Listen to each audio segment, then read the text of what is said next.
Creighton will come first. They're the winning team. Yeah, Don, for the last 34. Yeah. It's okay. Championship game is different.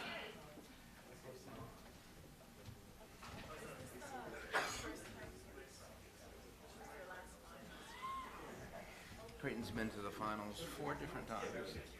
They are 0-4.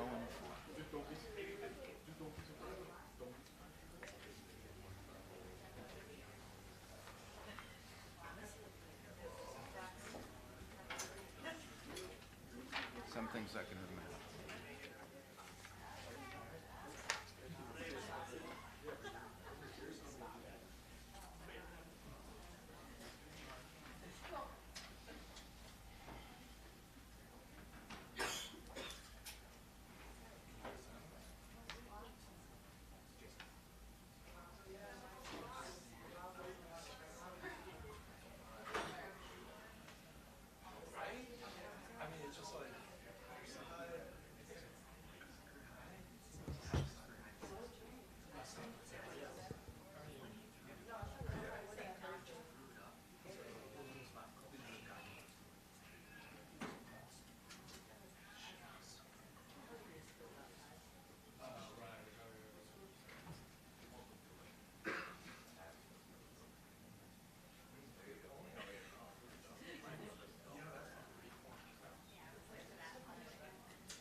Hey, John.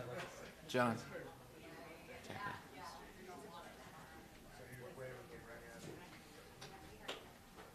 it. First question.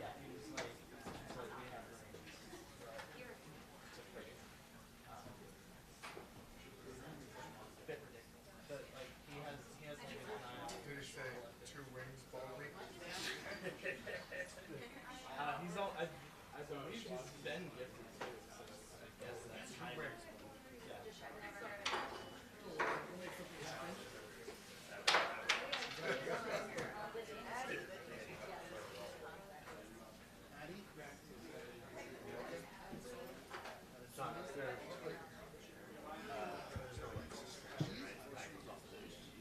No. No.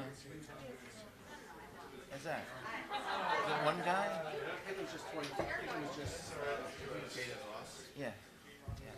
He got ejected. Right.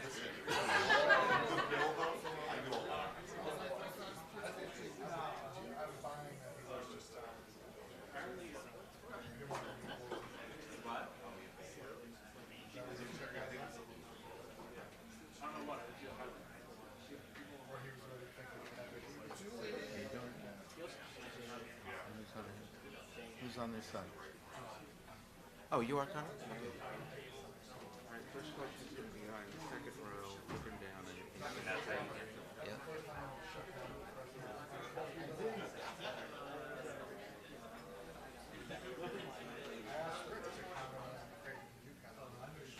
Well, you know what?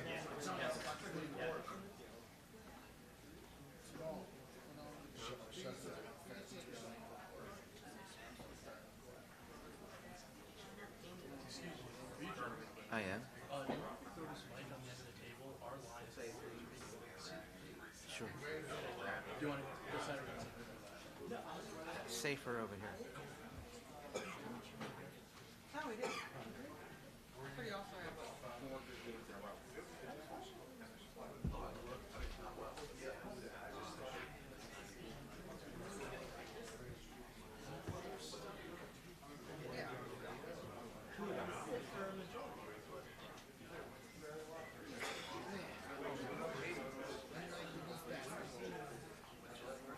I have no idea. You must have moved something.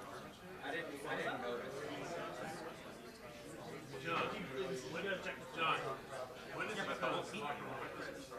Usually when the coach leaves the locker room. Yeah.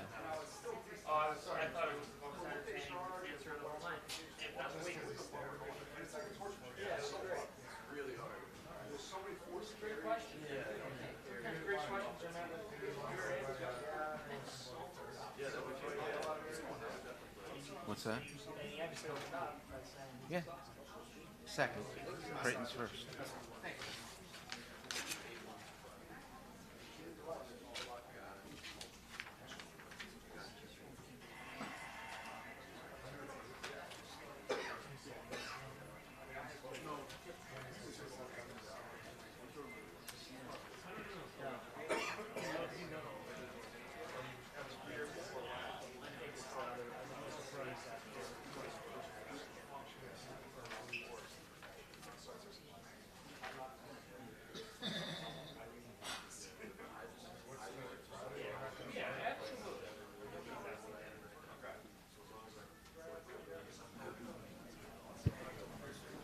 Creighton's here.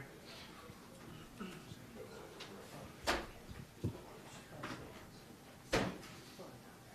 guys want water?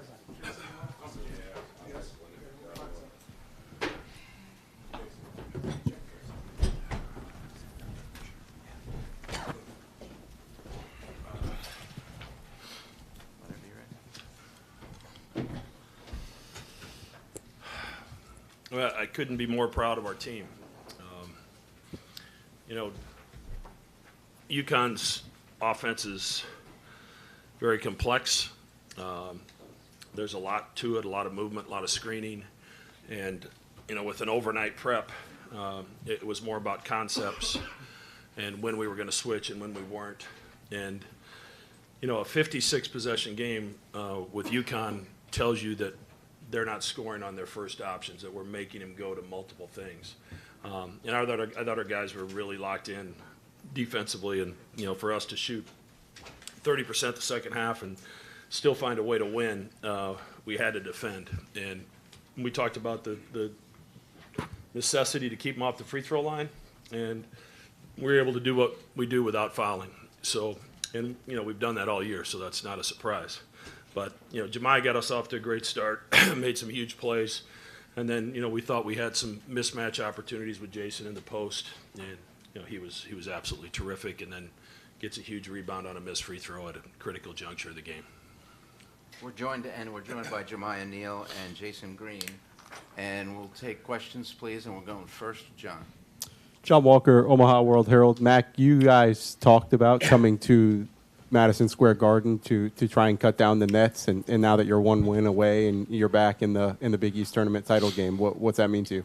Yeah, I mean, it's just like I said, this team is our strength is in our togetherness, and, you know, we've had a lot of adversity this year, and, you know, I've heard coaches talk all year long about, you know, we lost because we didn't have this player, well, you know, we lost our second leading scorer 8 games in, and here we are in the Big East championship game and finished second in the league. So we had to retool things. Guys had to take on new roles, and they embraced that. And, you know, we could have hung our heads and felt sorry for ourselves, but instead this group went to work. So, you know, selfishly, you know, I get to coach them one more game, you know, and this has been a very, very rewarding season and an unbelievable team to coach. So this will be our 5th trip to the final, and, you know, hopefully 5's our lucky number.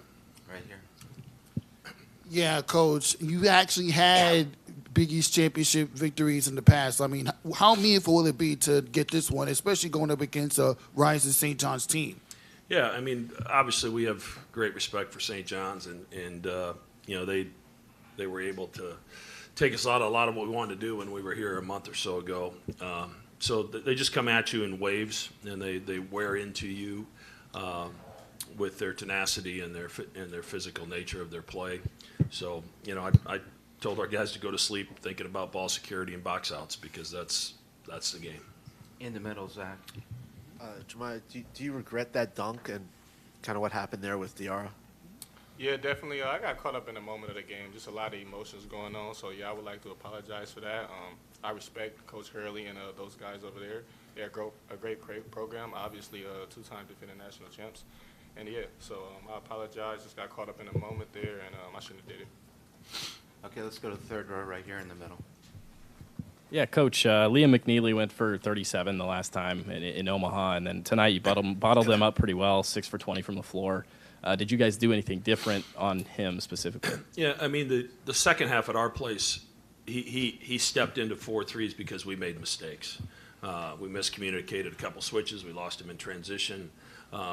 And, you know, that was the film we watched this morning, is like, we can't make mistakes. We have to make him shoot it on the move. And you know, if he wants to go in and challenge Kalkbrenner, let him go in and challenge Kalkbrenner. And, you know, we'll take our chances with the results. But he's a terrific player. But, you know, Jemiah was really locked in from the jump in guarding him. And, you know, I thought he did an outstanding job.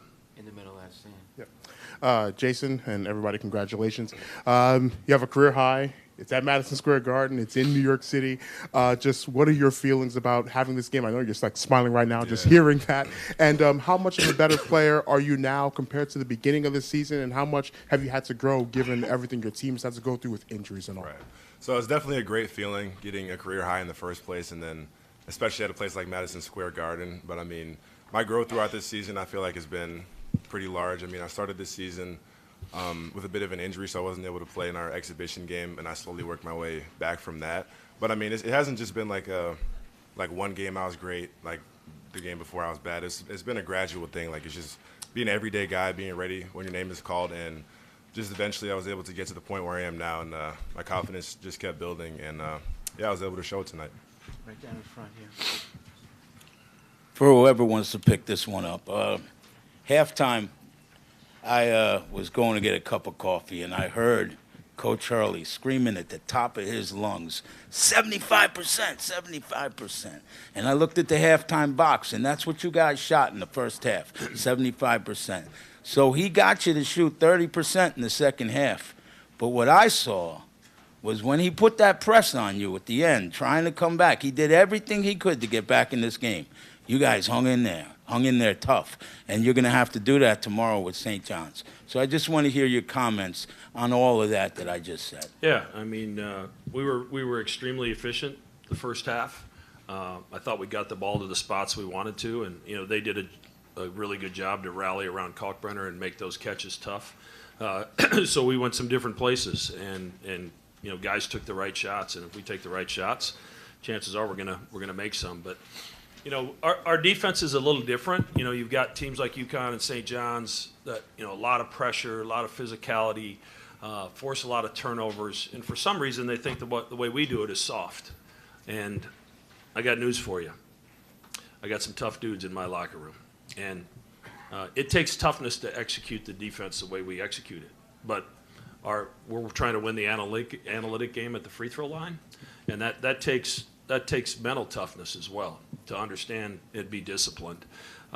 So, you know, you don't beat UConn a couple times in a season if you don't have tough dudes. So, no, we don't force a bunch of turnovers. No, we don't get up under you. But there's a method to our madness and what we're doing, and, you know, this group of guys has executed it extremely well all season long.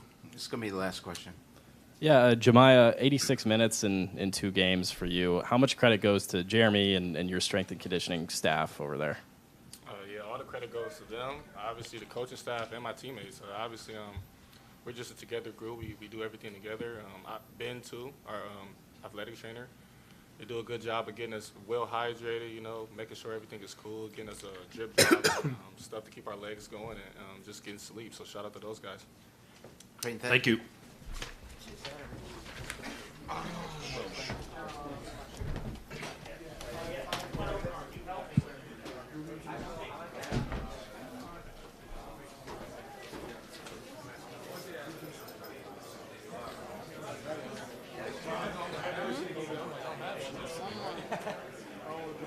These late nights aren't feeling like they're so late anymore. Feels like it's 8 o'clock.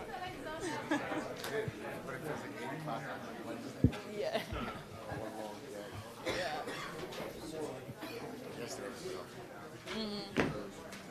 Actually, in a weird way, I felt like Wednesday was longer.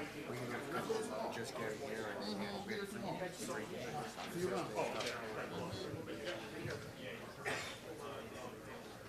traveling in from anywhere? I'm from New Jersey. Yeah. By Princeton. That area, but I work at Rutgers. So I work in the athletic department at Rutgers. But went to Semifinal. Yeah. Yeah. Are you from the area? I grew up in Bronx, but I moved down to New Jersey. Oh, nice. Where? Oh, well, yeah, I know exactly where that is. Princeton, like by me, I always go to the Belmont. Yeah. Yeah, right around there. That's awesome. That's cool.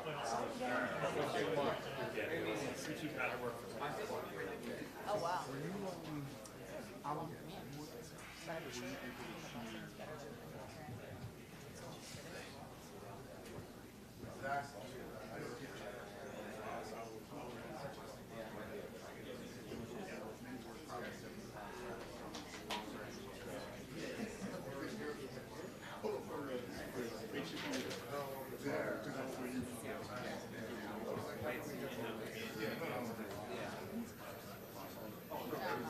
Yeah, that's crazy.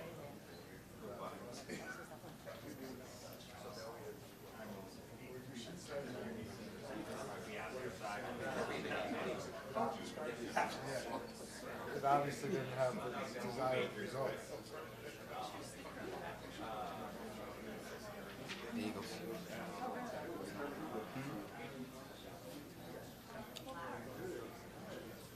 Montgomery County is,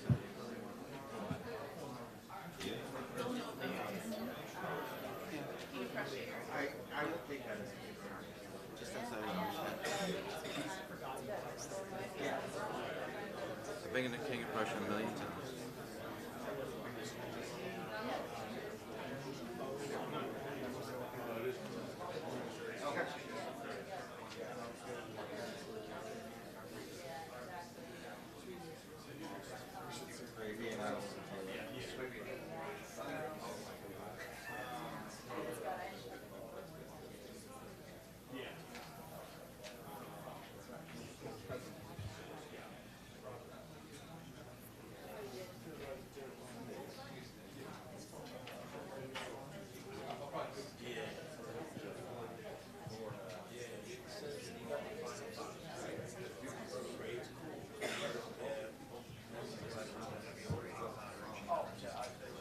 The UConn locker room is now open.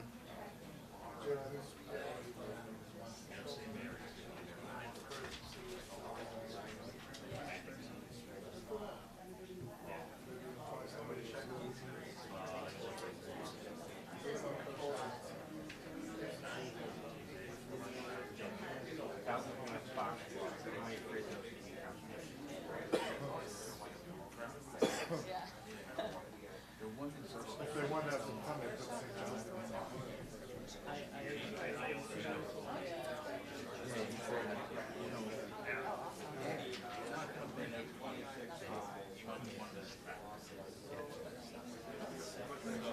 I think you're getting the first question.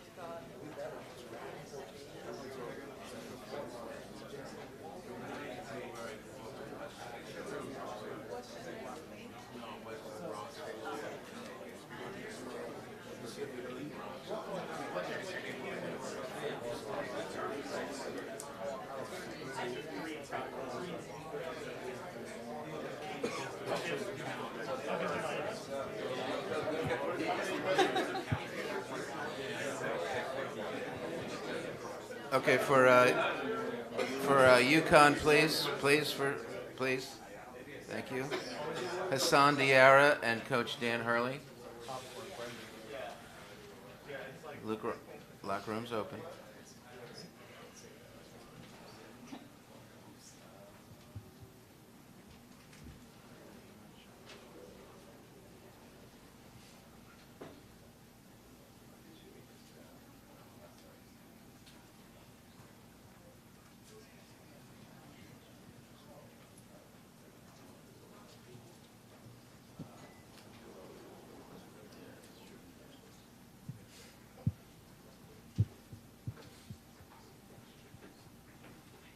Sandiera and Coach Dan Hurley.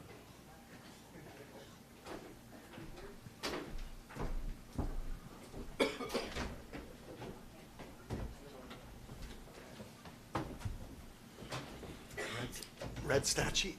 Yeah, pink. Pink. Red, pink. Okay. Rose. Rose. Yeah. Ready?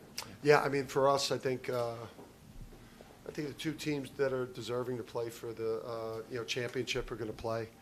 We were the third best team, I guess, in the regular season, and third best team doesn't deserve to play for a championship. And obviously, that first half defensive performance was, not worthy of.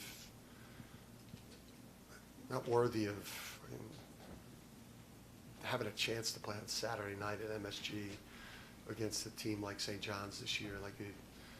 We got exactly what we deserved.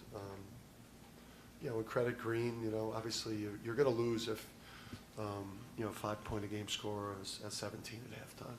And obviously let Neil get going early. But, we got what we deserved, and we deserve to be going home. Questions? Dave first.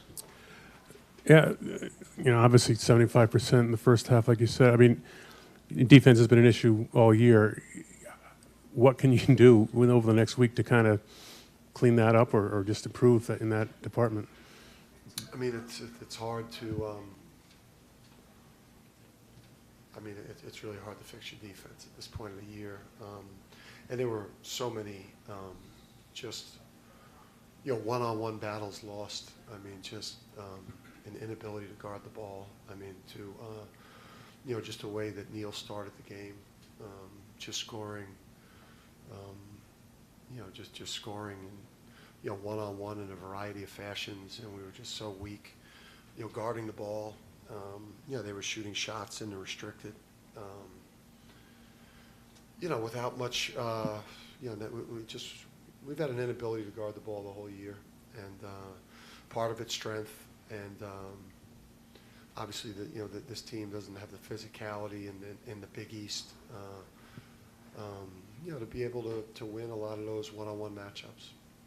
Right here. It looked like the game was going similar to yesterday, like you were behind first half, okay, started to come back. So how was it different from yesterday against Villanova, the second half, for you? I would say, we made a push. We got our defenses right. They were shooting 27% at one point. We just strung together some stops, and we were able to get out in transition and get some easy baskets. Right here in front. Let's go to the other microphone, please. Haas, have to ask about what happened at the end there with Jemiah. What was going through your head in the moment? They were already up. There was 7 seconds left. He didn't want to dribble the ball out. He went up for a fancy dunk. I just felt it was disrespectful to the game of basketball. Going over here, Don, third row.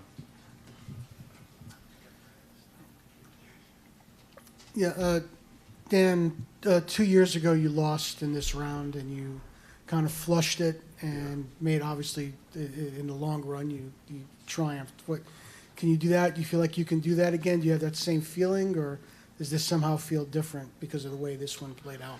I mean, listen, we have obviously not performed like that team. That team, had just a tough couple weeks in January, and then we played a Marquette team with Iguodala and Prosper and Cam Jones and Kolick.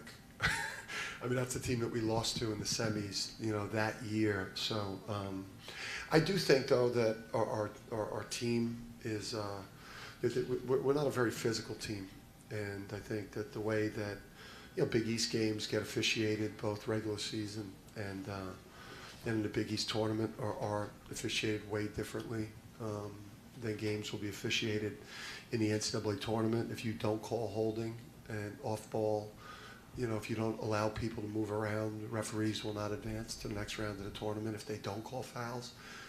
So it is less physical, especially in the early rounds of the tournament. They tend to let you play a little bit more as it goes on. So, you know, I think the way that we play offense with the movement is more conducive to the NCAA tournament. So I do think we're going to take the same approach. You know, I made that mistake, you know, a couple of years back in 22 by letting it linger. I'm not, you know, going to let it linger. We got what we deserve. We're not championship quality. We didn't deserve to win anything in the Big East this year.